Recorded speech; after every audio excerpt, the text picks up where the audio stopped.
Essas quartas-feiras tem sido falado sobre arrependimento e antes de iniciar essa palavra eu já gostaria de falar, porque senão pode parecer que eu estou saindo um pouco do tema, mas na Nova Aliança, no Novo Testamento, a palavra arrependimento ela aparece 28 vezes e no grego a palavra é metanoia. No Antigo Testamento só aparece uma vez em Oséias a palavra arrependimento e no hebraico é nahan. Nahan e metanoia são duas palavras diferentes, apesar de nós termos a mesma tradução, arrependimento.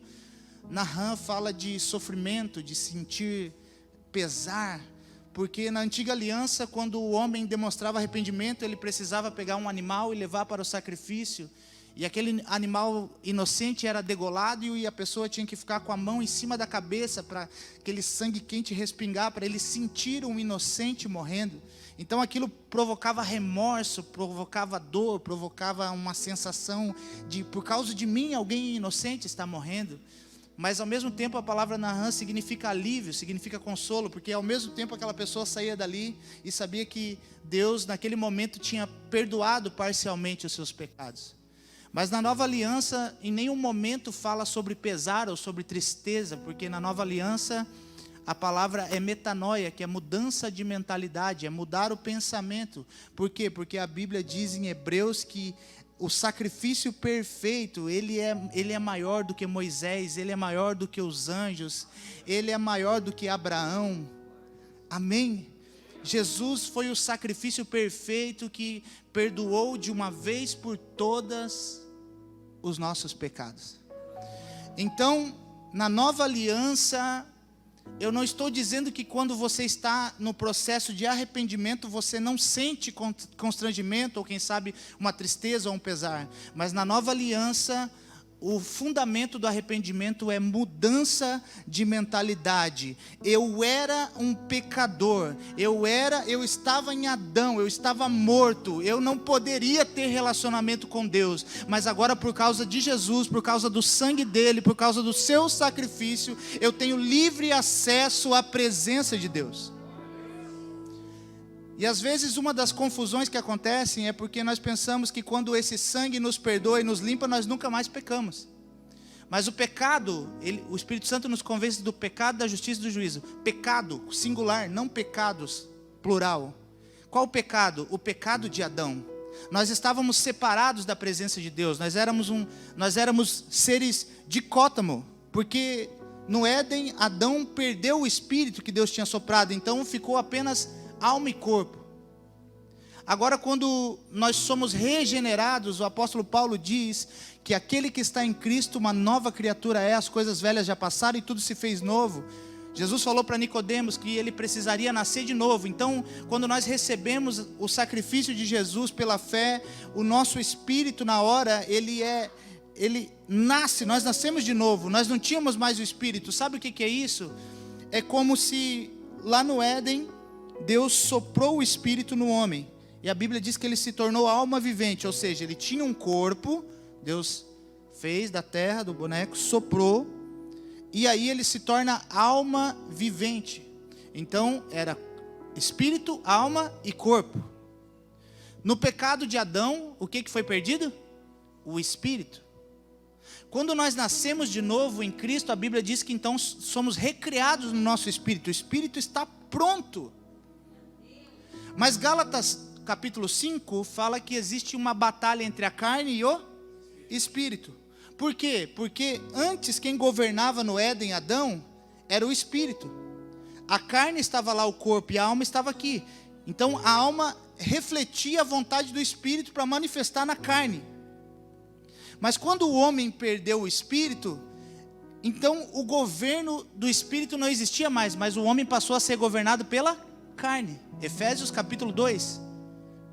Vocês em outro tempo estavam mortos nos vossos delitos e pecados, sendo guiados pelo príncipe da potestade do ar, e vocês caminhavam segundo os seus desejos, segundo as vontades, os desejos da sua carne, a sua vontade. Por quê? Porque não tinha o Espírito, mas em Cristo nos é devolvido o Espírito, e agora o Espírito voltou para casa. Qual que é o problema? Ele bateu na porta e disse: chegou e a carne estava governando. E o Espírito está falando para a carne, Gálatas 5, há uma batalha entre a carne e o Espírito. Por quem? Pela tua alma. O Espírito chegou e falou, ei, voltei para casa, devolve minha mulher aí, a alma é minha. Mas você já foi gerado em Cristo novamente. Só que aquela palavra que nós falamos, arrepender-se, arrependimento, metanoia, é a mesma palavra que Paulo fala, Romanos capítulo 12, versículo 2. Não vos conformeis com esse século, mas transformai-vos pela renovação do vosso entendimento. A mudança de mentalidade. Então, a salvação e o novo nascimento, ele é instantâneo.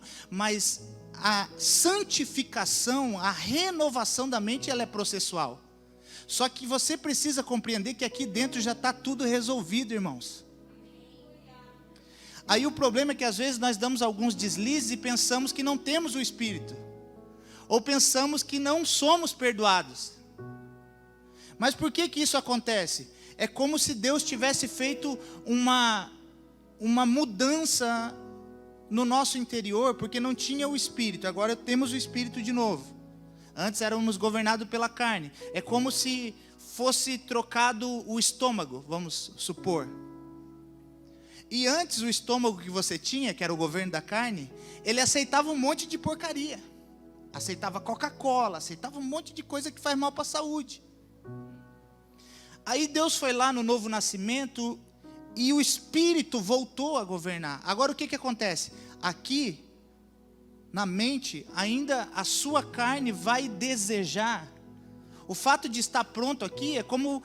Por isso que uma pessoa que faz bariátrica, ela precisa passar por um psicólogo, porque ela precisa ser treinada na sua mente. Porque senão ela simplesmente vai diminuir o estômago, mas ela vai voltar a comer da forma que comia, é perigoso até ela morrer. Então por isso quando a gente dá alguns deslizes, algumas pisadas na bola, o que acontece? A nossa natureza não é mais adâmica, agora nós temos a natureza de Cristo dentro de nós, o Espírito está em nós. Por isso que às vezes quando nós olhamos uma coisa que nós éramos acostumados a comer, você vai e não cai bem. Então quando você se entristece no sentido de arrependimento na nova aliança, não é para você se entristecer, para você se abaixar, mas é para você se entristecer no sentido de que o choro pode durar uma noite, mas a alegria vem pelo amanhecer. Isso é simplesmente um sinal que agora a sua natureza não aceita mais o pecado. O pecado não cai mais bem para você. Quem está entendendo? Então... eu gostaria só de dar essa introdução para não parecer que eu não vou falar sobre arrependimento. Porque arrependimento é mudança de mentalidade. Então enquanto o Espírito vai liberando a palavra e nós vamos recebendo a palavra e por fé vamos nos apoderando e caminhando nessa palavra, o nosso entendimento vai sendo transformado. Aleluia. Eu vou começar em Isaías 55. O pastor Sandro disse que eu tenho até a meia-noite. Presta atenção, nós vamos começar em Isaías 55. Se der tempo, você vai ver onde nós vamos terminar. Versículo 8. Porque os meus pensamentos não são os vossos pensamentos, e nem os vossos caminhos, meus caminhos, diz o Senhor. Porque assim como os céus são mais altos que a terra, sim, os meus caminhos são mais altos do que os vossos caminhos, e os meus pensamentos mais altos do que os vossos pensamentos. Porque assim como desce a chuva e a neve dos céus, e para lá não tornam sem primeiro que reguem a terra, fecunde, façam brotar, para dar semente ao semeador e pão ao que come. Versículo 11. Assim será a palavra que sair da minha boca, não voltará para mim vazia, mas cumprirá o propósito para qual eu a designei. Tem um outro texto que fala assim: eu sou o Senhor, eu sou Deus, e eu faço conhecido o final desde o começo. E eu digo a vocês que o meu propósito prevalecerá. Ou seja, não importa qual é o cenário do mundo hoje. A Bíblia diz que no final é festa, no final vai ser festa. Parece que as coisas estão desordenadas, parece que as coisas estão fora do lugar.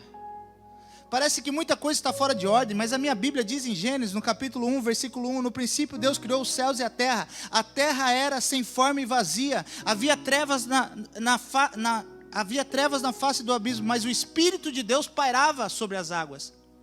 E disse Deus que haja luz, e houve luz. Trevas No original, caos, desordem.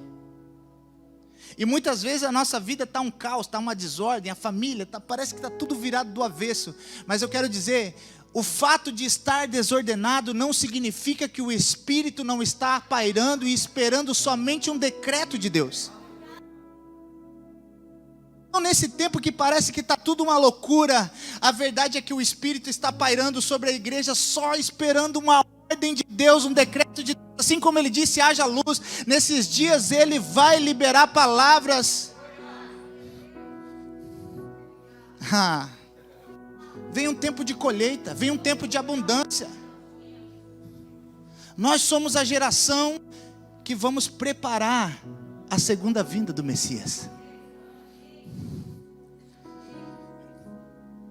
Então, o propósito de Deus, ele vai se cumprir. Em Gênesis, a serpente enganou a Eva, enganou Adão. E o diabo pensou, agora nós ganhamos. Aí Deus falou o quê? Serpente, você é maldita porque fez isso. Ele não amaldiçoou a mulher, ele amaldiçoou a serpente. E ele disse assim, você enganou a mulher, então vai ser da semente dela que vai sair aquele que vai pisar na sua cabeça. Então em Gênesis, o diabo tentou enganar o homem, tentou frustrar o plano de Deus e não teve jeito.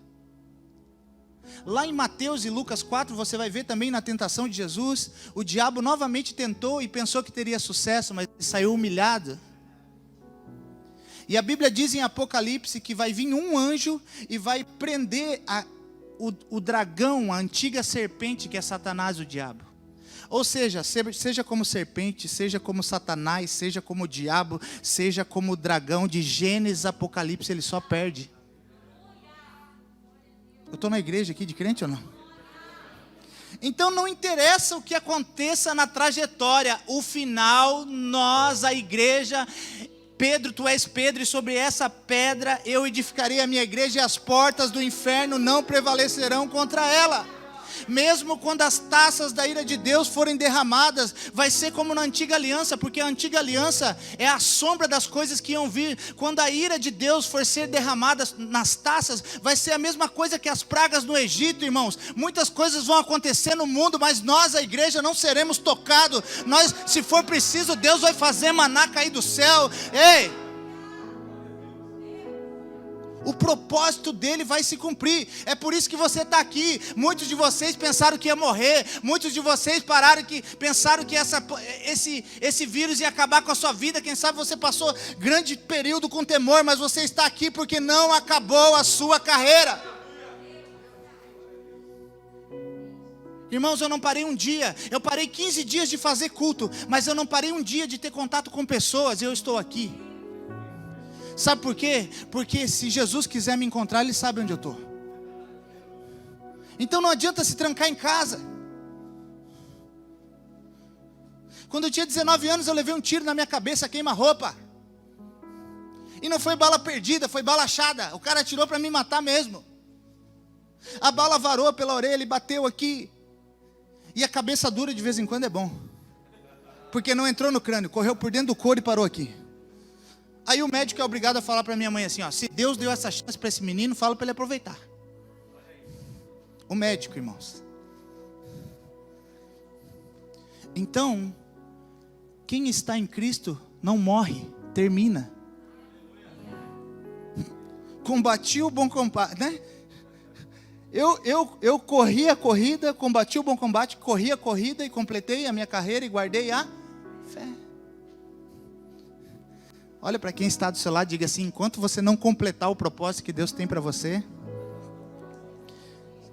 você não volta para casa. Então fique em paz. Porque a Bíblia diz que, Ele disse para os discípulos, eu estarei convosco todos os dias até a consumação do século, sim ou não? Só que a Bíblia também diz em Efésios, que nós estamos assentados com Cristo nas regiões celestiais. Agora é Ele que está aqui ou nós estamos lá? Paulo diz que nós estamos assentados com Cristo nas regiões celestiais. E Jesus falou para os discípulos, eu estarei convosco todos os dias. É Ele que está aqui ou nós que estamos lá?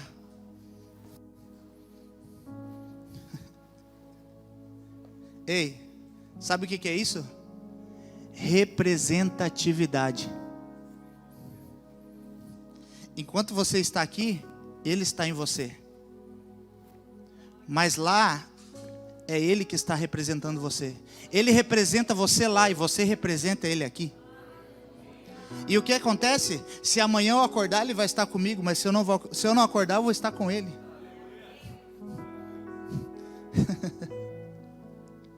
Não tem volta, irmão. Acabou. Eu fugi, mano. Mas eu vou dizer, quanto mais você fugir, mais Ele vai te perseguir. É melhor você se entregar de uma vez para Ele. Então o propósito... Meu Deus, tem que começar a mensagem. Viu? É complicado. O propósito é a intenção. É um projeto, é aquilo que se busca alcançar, é um objetivo.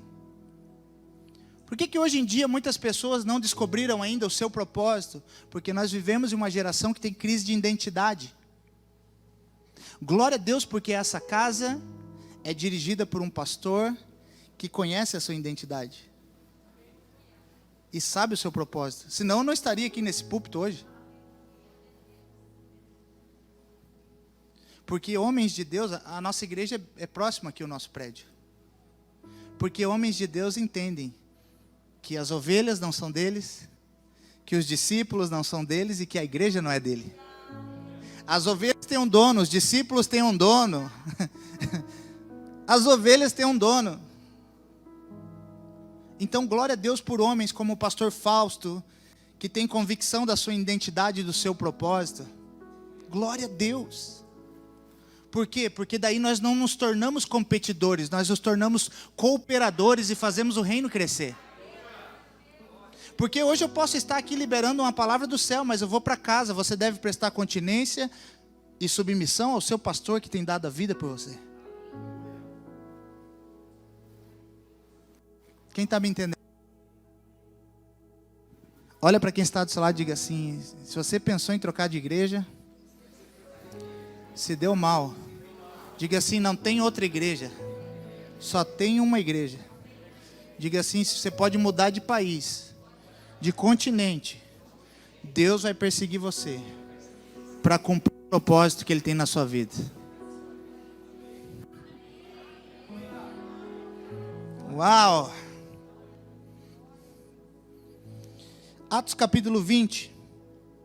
A minha mensagem é: quando o propósito vai além da própria vida. Ou quando o propósito é maior que a própria vida. Quando você descobre que a sua vida é algo insignificante perto daquilo que Deus tem para realizar através dela. Atos capítulo 20, versículo 22 e 23 diz: agora, compelido pelo Espírito, eu estou indo para Jerusalém sem saber o que me acontecerá ali. Só sei que em todas as cidades o Espírito Santo me avisa que prisões e sofrimentos me esperam. Olha só, a reunião de Paulo com seus presbíteros de Éfeso, para ele dar as últimas palavras, e ele diz assim, ó, eu não sei o que vai acontecer, a única coisa que o Espírito Santo me falou é que eu vou ser preso e que eu vou sofrer. Então esse negócio de minha vitória tem sabor de mel, esquece.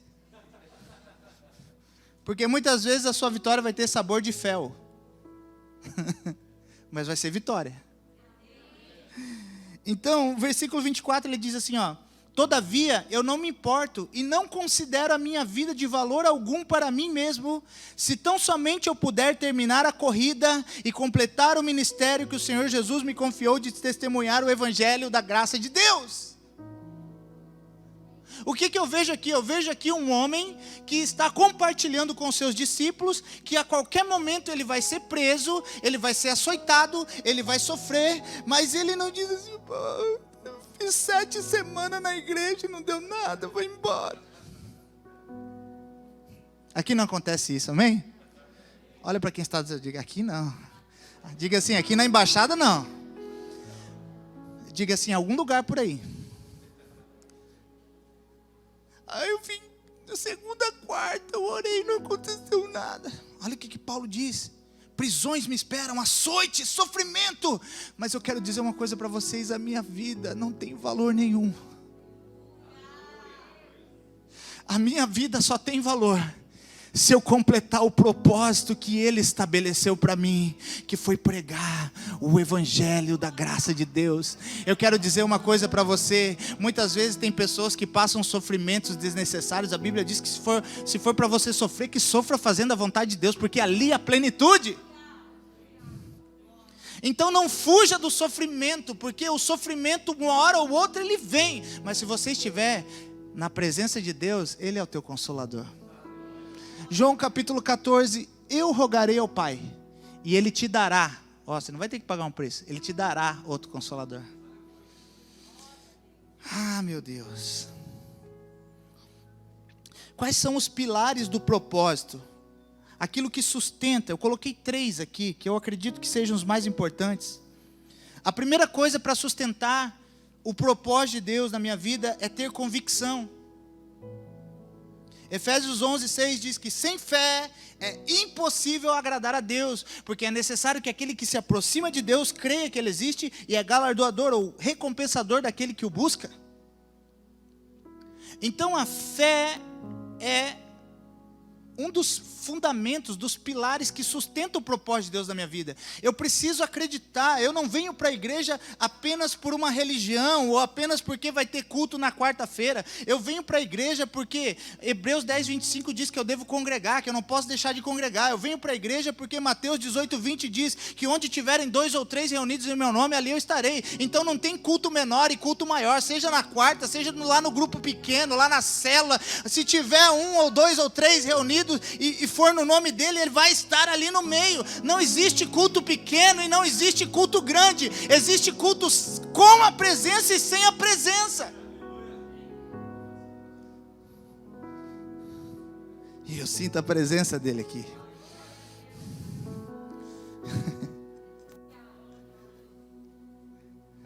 Meu Deus.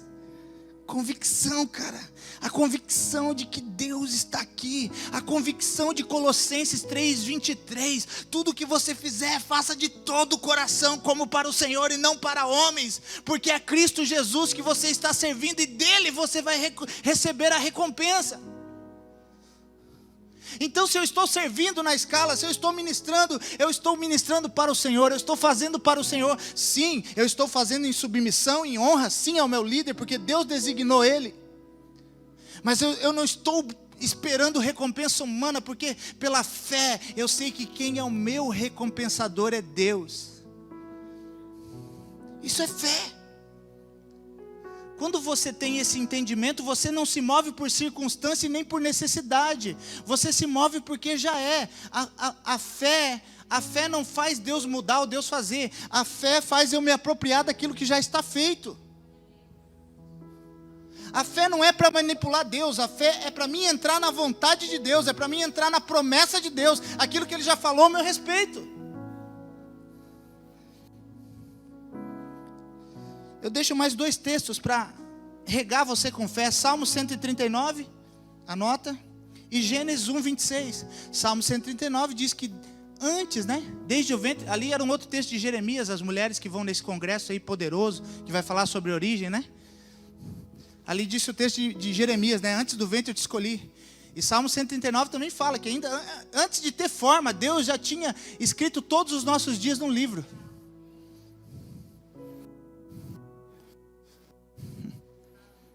Gênesis 1:26 diz que nós somos a imagem e semelhança de Deus. Aqui termina a crise de identidade. Eu não sou pastor, irmãos. Eu sou a imagem e semelhança de Deus. Pastor é função. Quando eu tive a revelação disso aqui, eu comecei a ir para a igreja. E assim, eu sou um cara sossegado, mas eu gosto de colocar uma roupa legal, assim, de vez em quando. E aí eu estava com uma camisa muito legal, top, assim. E daí os irmãos, sabe que os irmãos sempre querem, dar uma palavra de bênção para o pastor, Pô, pastor, ficou muito legal com essa camisa. Daqui a pouco, pô, pastor, eu não fiquei legal com essa camisa. Assustou, como assim? Pô, pastor, ficou bonito com essa camisa. Não fiquei. Assustou. Foi essa camisa que ficou bonita em mim.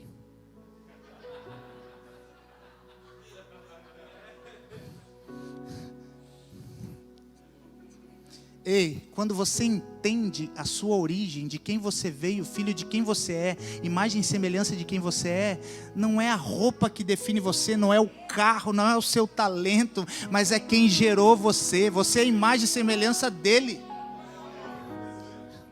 Então quando alguém chegar e falar para você assim, pô, você está tão legal hoje, obrigado, irmão. Pô, essa roupa ficou bem, né? Você ficou bem com essa roupa. Agradeço aí pelo elogio, mas foi essa roupa que ficou bem em mim. É porque o manequim aqui é a imagem e semelhança de Deus. É por isso que quando eu estou lá no posto trabalhando, quando eu estou com o meu uniforme, quando eu estou lá com a colher de pedreiro, não importa o que eu estou vestindo, importa quem eu estou carregando. Fé. Fé. Sou filho. Fazer o quê? Eu não quero estar em muitos lugares, eu só quero estar com Ele. E Ele me coloca em lugares. E eu digo, Deus, se for para ir lá, eu só vou se a Tua presença for comigo.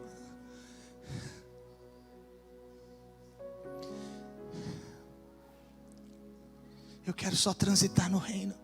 Eu só quero fazer parte daquilo que Deus vai fazer na terra. Eu só quero preparar os meus filhos e os meus netos, porque eu sei que se não for na minha geração, vai ser na deles. Então é uma consciência de quem você é, fé. Se confessares com tua boca e crer no teu coração. Aleluia. Esse é o primeiro pilar do propósito, fé. Meu Deus. Estou na introdução, gente. Segundo, o que segura o propósito, sustenta? Tempo. Eclesiastes capítulo 3, versículo 1 diz que há um tempo determinado para todo propósito debaixo do céu. Há um tempo determinado. Tem pessoa que pensa que ela vai dormir e no outro dia, pronto, aconteceu. Acho que Jesus é uma varinha de condão. Não.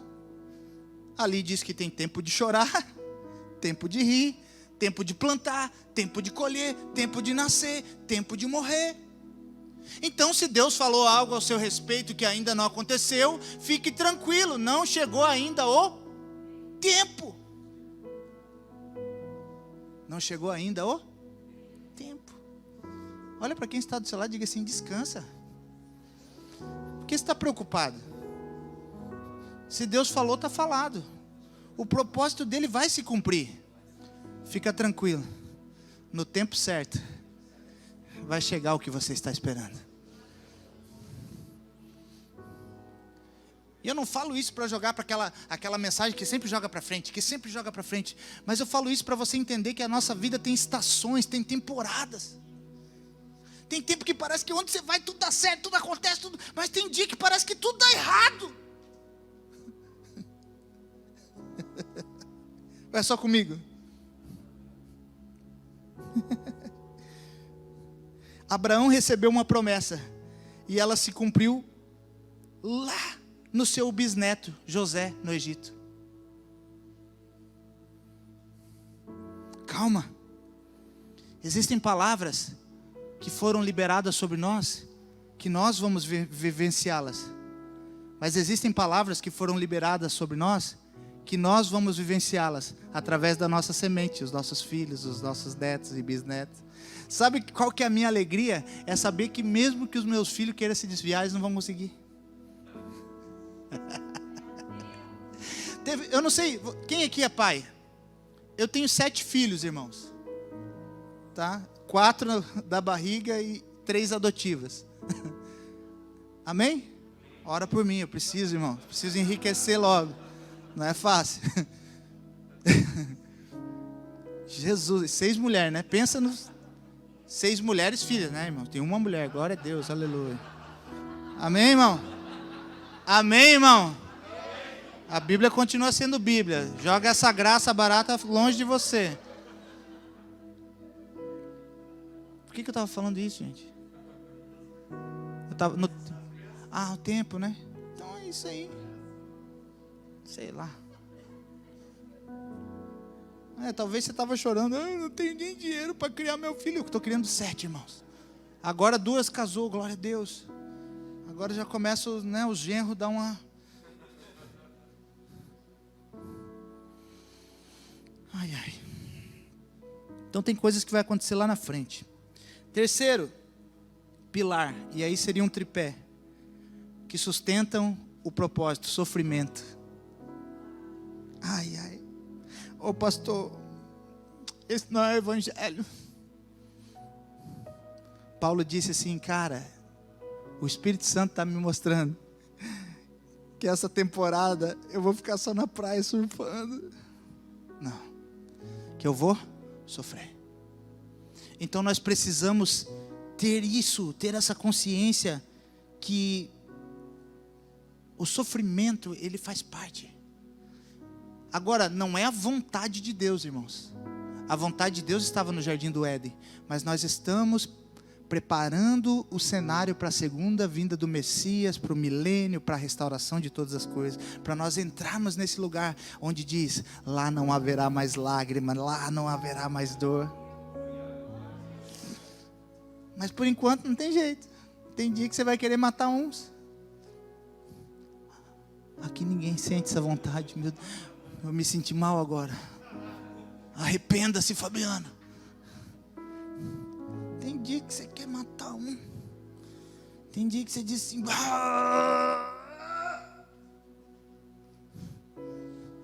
não é o diabo não, irmãos. É o sofrimento mesmo. O sofrimento mexe com a gente. Mas ele nos molda.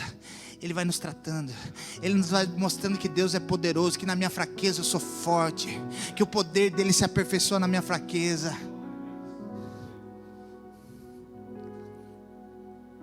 2 Coríntios 4, do 8 ao 9. De todos os lados somos pressionados, mas não desanimados. Ficamos perplexos, mas não desesperados. Somos perseguidos, mas não abandonados. Abatidos, mas não destruídos. Fica tranquilo. Nenhum sofrimento dura para sempre, irmão. Agora, qual que é o propósito? Porque antes de descobrir o meu propósito específico, eu vou precisar estar num propósito maior, propósito coletivo. Você faz parte da embaixada, você está num propósito coletivo. E aqui nesse lugar, porque a pessoa fica tranquila, você não vai descobrir teu propósito da noite para o dia, mas você vai caminhando. Qual que é o propósito para o coletivo? João capítulo 14, versículo 12. 14, 12. Que Jesus diz assim, aquele que crê em mim, fará as obras que eu faço, e obras maiores, porque eu estou indo para o Pai. Então qual que é o propósito de Deus para a embaixada no coletivo? Obras maiores. Vocês mudaram de local. Por quê? Porque Deus está preparando alguma coisa aí. Mudaram de local porque o alcance por aqui tinha alguma coisa. Mas esse lugar é pequeno. Então você precisa estar nesse propósito. Agora, quem são as pessoas que estabelecem o propósito? Quantos aqui querem estabelecer o propósito de Deus? Quem são as pessoas que estabelecem o propósito? São as pessoas que estão trabalhando. Quem estabelece o propósito são as pessoas que estão trabalhando. Quando Deus chamou Gideão, o que ele estava fazendo? Trabalhando. Quando Deus chamou Moisés, o que ele estava fazendo? Trabalhando, apacentando o rebanho do seu sogro, Jetro. Olha que interessante. Apacentando as ovelhas do seu sogro, Jetro. Você sabia que o nome do Jetro não é Jetro? Jetro é a função dele. Assim como você fala pastor Fausto, o nome dele é Fausto, mas a função é pastor. Jetro era o nome porque ele era um sacerdote, é o nome da sua função, é vossa senhoria, mas o nome dele mesmo era Reuel. Sabe o que significa Reuel? Amigo de Deus. Mas ele também era conhecido como Robabe. Sabe o que é Robabe? Querido. Então, quando você quer cumprir o propósito de Deus, Você tem que estar trabalhando. E você tem que estar conectado a pessoas que têm uma posição em Deus, mas que não tem só uma posição, são amigos de Deus e que são queridos. Então Deus vai pegar os que estão trabalhando. Davi matou um urso. Davi mata o leão. Depois o que ele mata? O gigante. Quando que Davi foi promovido? Quando ele foi levar marmita para os seus irmãos. Muitas vezes nós perdemos a promoção, sabe por quê? Porque nós não queremos servir os irmãos. Não, se o pastor pediu, eu faço. Mas aquele irmão, ele estava levando marmita. Ele estava levando alimento para os seus irmãos. E ele foi promovido. Porque Deus vai usar para estabelecer o propósito na terra dele quem está trabalhando. Pode parecer que na quarta-feira, às vezes você vem aqui, e às vezes você fica até chateado, porque você vem com todo o teu coração para servir, e diz, meu Deus, por que essa igreja não está lotada ainda? Ei, fica tranquilo, que na hora de derrubar o gigante, Deus sabe quem está trabalhando. Deus sabe. Vem de longe, gasta gasolina, vem de pé, vem de bike, sai correndo, pega chuva. Deus não gosta, não. Isso.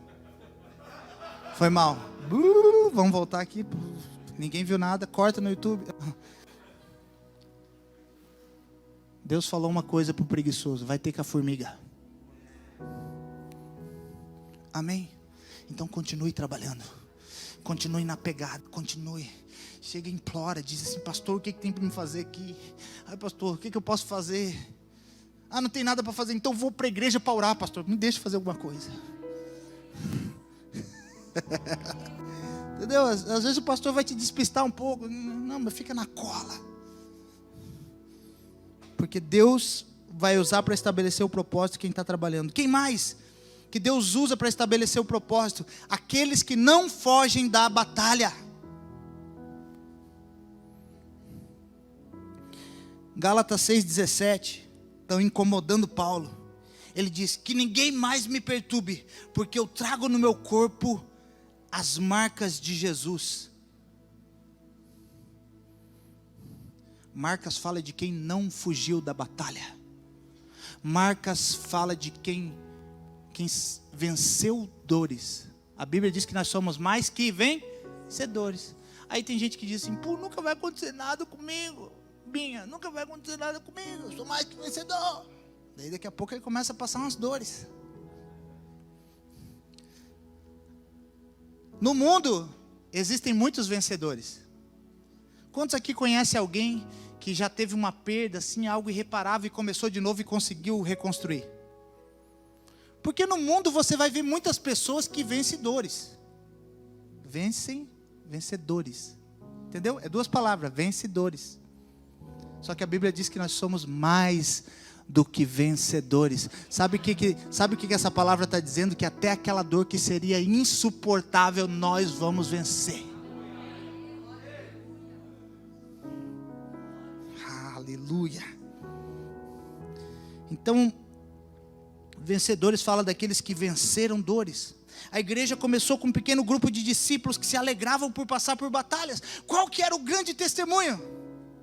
Pastor, eu quero dar aqui meu testemunho. Eu não estou falando que isso é errado, irmãos. Eu quero dar esse testemunho, tá? Comprei minha casa na praia, glória a Deus, Deus me abençoou. Não tô, mas só que naquela época, sabe qual que era o testemunho? O Pedro vinha correndo, o Thiago, olha aqui, cara, fui pregar lá, os caras me deram um monte de lambada, tô tudo quebrado, eu apanhei por causa dele.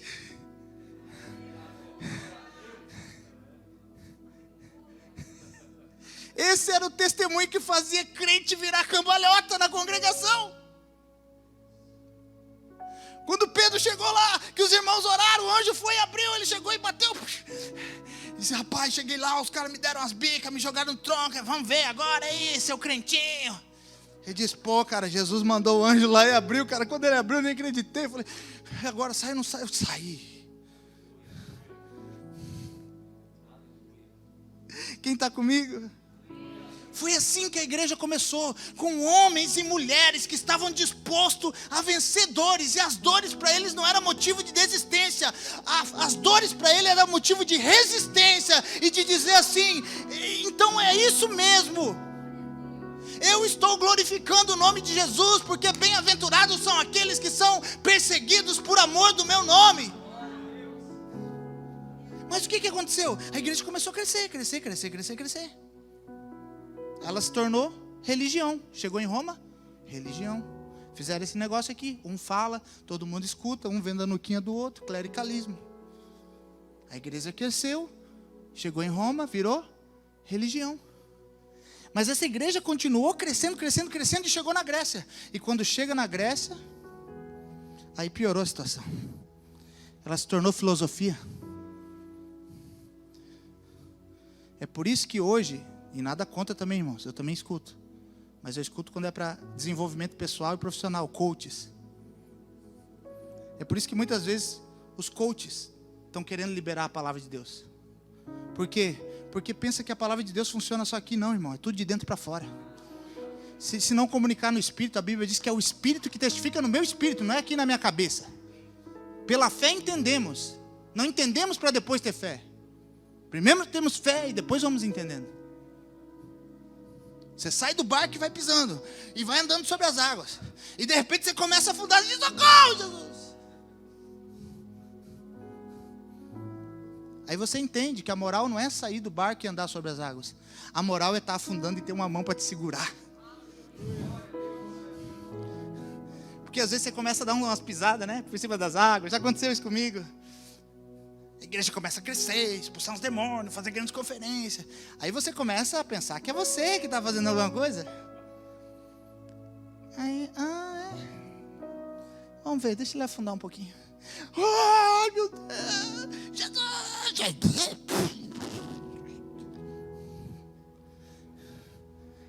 Oh, Pedro, homem de pequena fé. Você vai entender que quem faz as coisas sou eu, Pedro, não é você. Mas assim, Pedro, você está de parabéns, você andou segundo a minha palavra. Mas todas as vezes que você afundar, eu estou com a minha mão preparada para te socorrer. Mas ela virou filosofia, e depois ela expandiu mais ainda sobre toda a Europa e se tornou cultura. Grandes catedrais. Passa a ser cultura. Uma cidade tem que ter uma catedral. Não é mais por causa da presença de Deus, é porque tem que ter cultura. E depois ela cresce mais ainda e chega na América. E na América ela se torna comércio.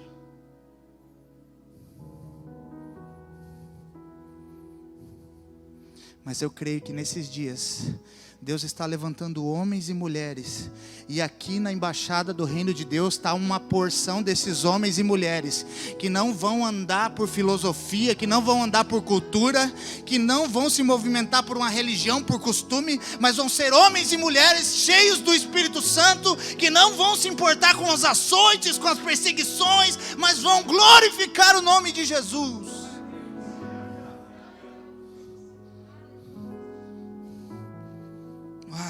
Deus está levantando.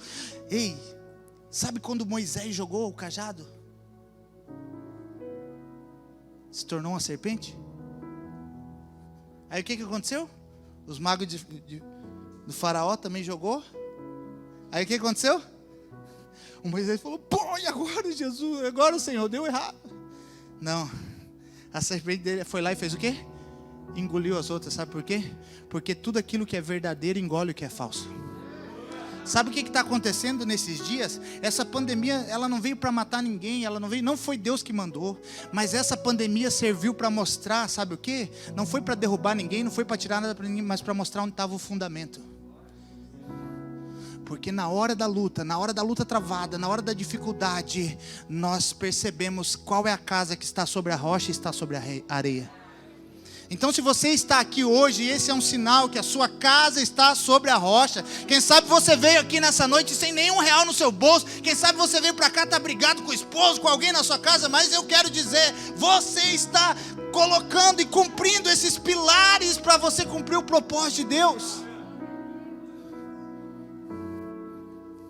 Meu Deus, agora que é para a segunda parte de 3. Deixa quieto. Rapidão. 10 minutos? Deu, né? Misericórdia. Perdão, gente. Se vocês não me chamar nunca mais, eu já sei o que aconteceu. Lá em Gênesis 31, fala de um momento importante, sabe? Na vida de Jacó. Que é o momento onde Deus pega, se revela para ele e diz que ele tinha que voltar para a casa do pai. E ali, a gente percebe que ele ficou por um período em um lugar e agora ele é mandado voltar para a casa do pai. Para quê? Porque Deus fala para ele que ele precisava voltar, ele tinha que resolver algumas coisas. Porque Deus tinha um propósito na vida dele. E quando Deus tem um propósito na nossa vida, o lugar importa. O lugar importa. Eu queria dizer, você não está no lugar errado, você está no lugar certo. Parecia que a casa do pai era o lugar errado para ele, mas ele precisava voltar para a casa do pai dele, porque na casa do pai dele era o lugar que ele seria restaurado com seu irmão Esaú, e o lugar que ele receberia a bênção e teria o seu nome mudado de Jacó para Israel. Então o lugar importa. Quem são as pessoas que você anda? Diga-me com quem andas. Hã?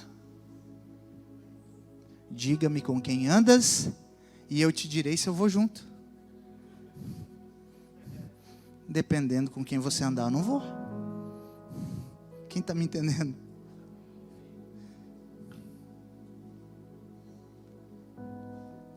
Ei, não é com quem você anda que vai dizer quem você é.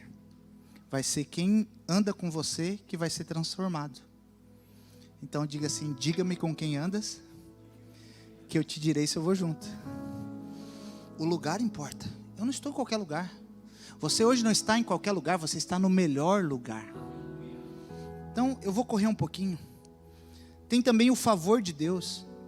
Ainda aí nesse texto de Gênesis 31, depois você lê, eu fiquei umas 4, 5 horas de noite, não conseguia mais dormir, aterrorizado com esse texto, com essas revelações. A graça de Deus é um dos detalhes que vão acontecer quando Deus tem um propósito. Olha só, Jacó está no lugar errado, ele fez algo errado, ele fugiu do irmão, mas mesmo estando naquele lugar por 20 anos, Deus prosperou ele.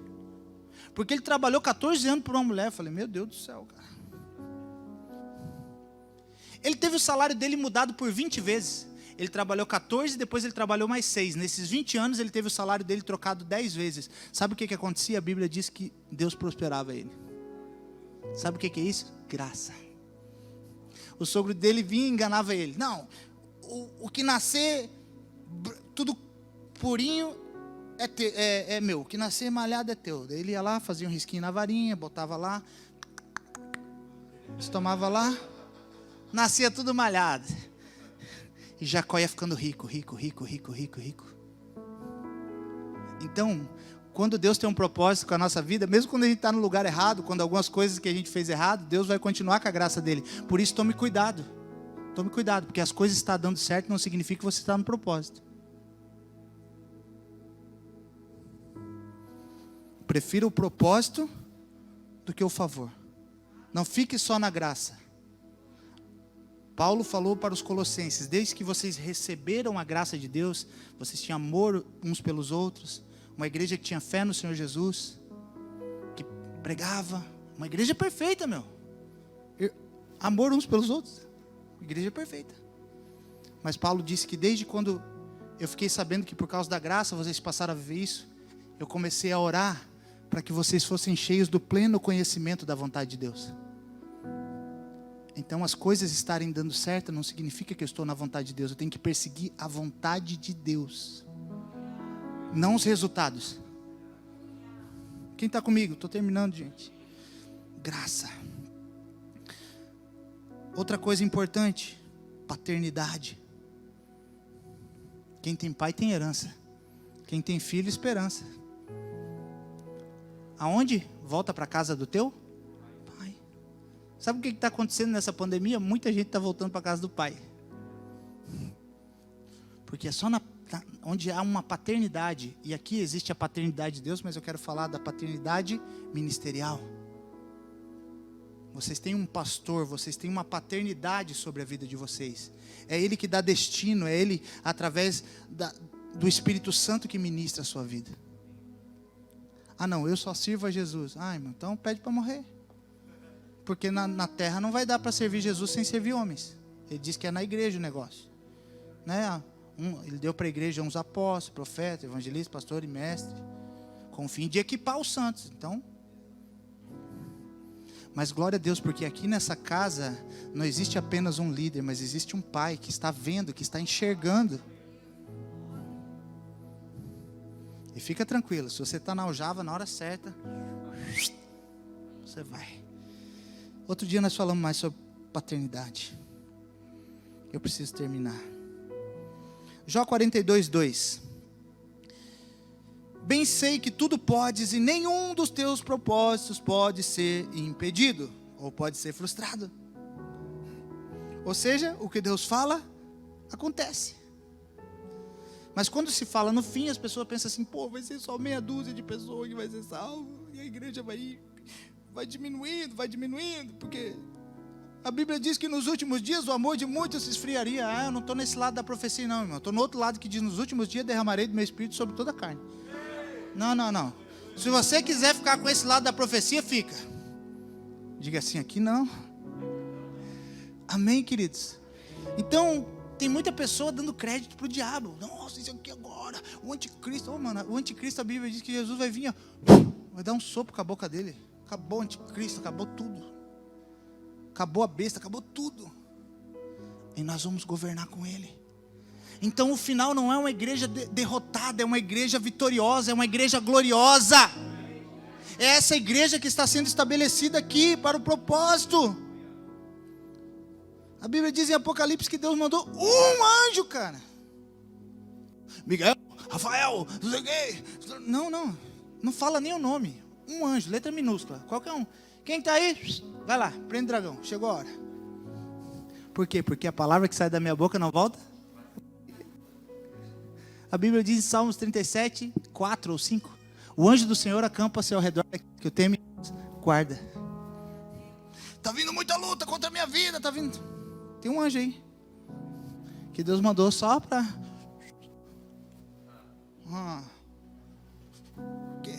Sai daqui. Aí vem aquele espírito do Satanás querer tentar com o adultério. O anjo já chega, sai fora daqui, rapaz. O casamento dele é para a glória de Deus. Quem está comigo? Estou terminando. Aonde nós começamos? Isaías 55. Vamos abrir de novo? Isaías 55. Vamos encerrar. Quando o pregador fala isso, está começando. Mas eu tenho juízo, não vou fazer isso. Eu sei que uma hora o pastor Fausto chega. Eu sei como é ser pastor de igreja, irmãos. Isaías 55, do versículo 1 ao 5. Venham todos vocês que estão com sede, venham às águas, e vocês que não possuem dinheiro algum, venham, comprem e comam, venham, comprem vinho, leite, sem dinheiro e sem custo. Para que gastar dinheiro naquilo que não é pão e seu trabalho naquilo que não satisfaz? Escutem-me, escutem como que é bom, e a alma de vocês se deliciará na mais fina refeição. Deem ouvidos e venham a mim, ouçam-me para que a sua alma viva. E agora, olha só, farei uma aliança eterna com vocês, a minha fidelidade prometida a Davi. Vejam, eu fiz ele uma testemunha aos povos, um líder e governante dos povos. Com certeza você convocará nações que não conhecem. E nações que não conhecem, vocês se apressarão até você por causa do Senhor, o seu Deus, o Santo de Israel. Pois Ele lhe concede o esplendor. Olha para quem está do seu lado e diz assim, com certeza é com você. Você está entendendo o que ele disse? Ele disse assim, eu estou fazendo uma aliança com você, que é a mesma aliança que eu fiz com o meu servo, Davi. Por quê? Porque no final ele vai restaurar o tabernáculo caído de quem? Ai meu Deus do céu, se tivesse tempo, Jesus. E lá está dizendo assim, ó, eu fiz de Davi um líder e governante dos povos. Aí ele diz assim, Davi é um exemplo. Mas da mesma forma que eu fiz com Davi, certamente uma nação que você não conhece correrá para você. Existem pessoas que estão aqui nesse lugar que vão para as nações da terra.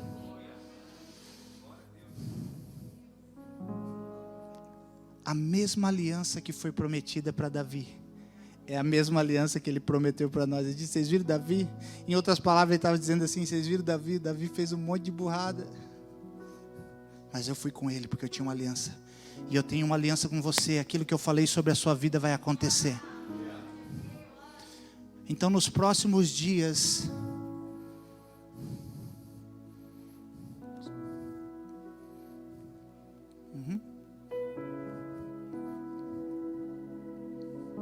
feche os seus olhos.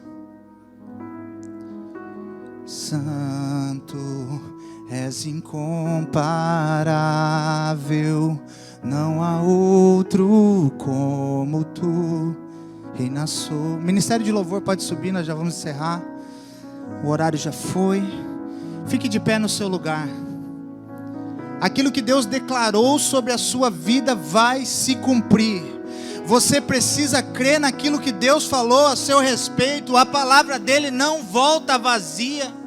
Você precisa ter fé, você precisa sim estar preparado para alguma leve, momentânea tribulação, para algum momento de sofrimento. Você tem que estar trabalhando, você precisa estar na sua posição, porque no tempo determinado.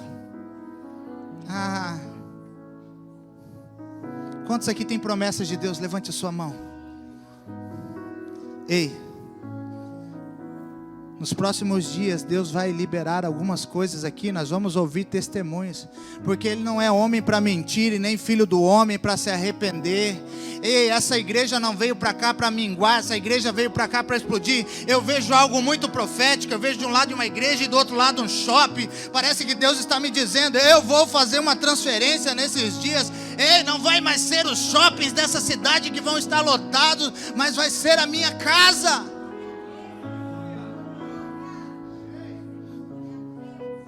Eu vejo essa igreja aqui, eu vejo uma igreja do lado de lá da BR, eu vejo Deus está falando algo comigo há muito tempo. Está na hora de nós entrarmos nesse shopping. Está na hora de nós entrarmos nesse shopping. Ei, o culto, vocês têm culto domingo de manhã não vai caber, porque todo mundo que trabalha naquele shopping de tarde, que está desviado ou precisa ser salvo, vai ser alcançado. Eles vão passar por aqui, eles vão sentir alguma coisa, eles vão ser atraídos. Levante as suas mãos. Pai, nós queremos te glorificar nessa noite, nós queremos exaltar o teu nome, nós queremos declarar que nós cremos na tua palavra. A tua palavra é a verdade, a tua palavra não volta vazia. E eu e os meus irmãos que estamos aqui nessa noite temos promessas do Senhor, temos palavras que foram liberadas. A tua palavra diz que o Senhor tem um propósito, que desde quando estávamos no ventre da nossa mãe, ainda sendo formados, o Senhor já tinha uma história. E eu quero declarar, Pai, que se existia algo, se existia algum impedimento, seja na mente, seja espiritual, nós derrubamos por terra agora e declaramos um avanço, Pai, um avanço. A embaixada do reino de Deus avançando, Pai, em nome de Jesus, vai desenvolvendo os 5 ministérios. Ei, o destino profético de cada um que está aqui, Senhor, destrava nessa noite. Ei, começa a trazer sonhos, visões e profecias. Ei, começa a abrir os olhos espirituais dos meus irmãos, para entender que eles estão numa cadeira, mas eles não foram feitos para essa cadeira, eles foram feitos para um propósito. Meu Deus, mostra para eles que existe algo muito maior, existe algo muito maior, e mostra para eles agora, Deus. Ei, aquela pessoa que trabalha com você está esperando só um abraço, está esperando só uma palavra que vai sair da sua boca.